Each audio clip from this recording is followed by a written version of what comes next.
জীবনে অনেক সময় আমরা এমন ভয় বা দুঃখ বয়ে বেড়াই যা আমাদের ভেতর থেকে ধীরে ধীরে ভেঙে দেয়।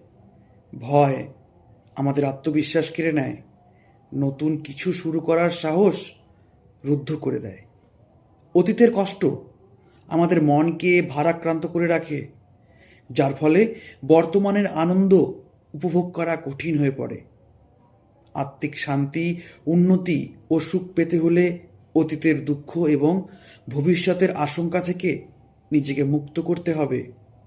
ছেড়ে দেওয়া মানেই হাল ছেড়ে দেওয়া নয়, বরং এটা এক ধরনের আত্মশক্তির প্রকাশ, যেখানে আপনি নিজেকে নেতিবাচক আবেগ থেকে মুক্ত করে সামনে এগিয়ে চলার জন্য প্রস্তুত হচ্ছেন।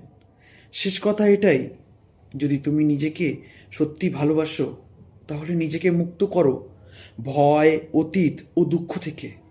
তাহলেই তুমি সত্যিকারের অর্থে হালকা, স্বাধীন ও সুখী হয়ে উঠবে। সবাই ভালো থেকো।